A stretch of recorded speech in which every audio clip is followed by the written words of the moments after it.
finish up the rest of the lesson. There is expectation, expected value, and mean, as well as variance for a binomial distribution.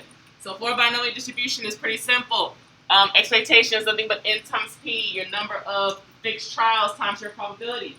So when it says a biased dice is thrown 30 times and the number of 6 seen is 8, the dice is then thrown a further 12 times, find the expected number of 6s for these 12 throws. Well, in this particular case, what does n represent? 12, okay? But what about my probability of success? What is that going to be? How'd you get 4 over 15? It's that 8 over 30, which reduces down to be 4 over 15. And the thing is that since you know this pre-sentence right here, if you throw a die 30 times and the number 6 is seen as 8, well, that's your probability of actually getting a 6. So then to find my expected value, all I do is just multiply 12 times 4 over 15. That will give us 48 over 15, which as a decimal is what?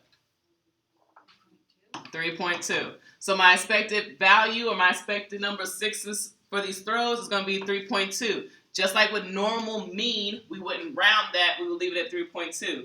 Only time we would round that is if the actual question asked us to round. Questions on that? No. All right.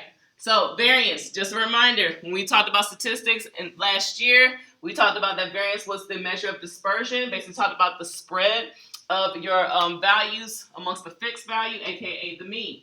For binomial distribution, variance is nothing but n times p times q.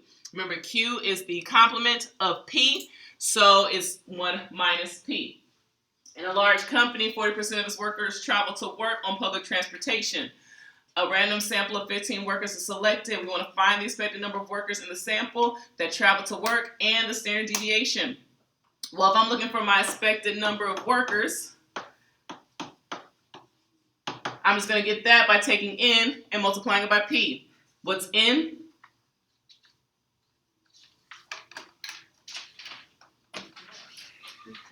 $15. And what's p? 0.4. So when I multiply that, how many workers are expected to take public transportation? 6 workers. Now to find my standard deviation. Standard deviation, how does that connect to variance?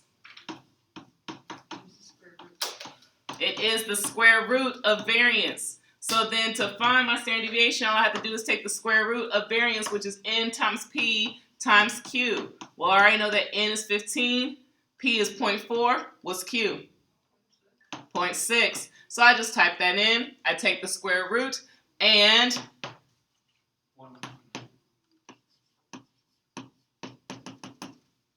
how do I round up 3 significant figures?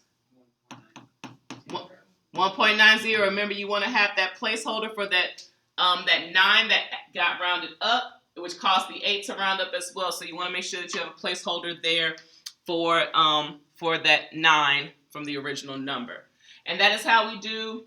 That's how we work with binomial distributions. How we find variance. How we find expected value. 2 formulas that are not in your reference booklet that you will need to know.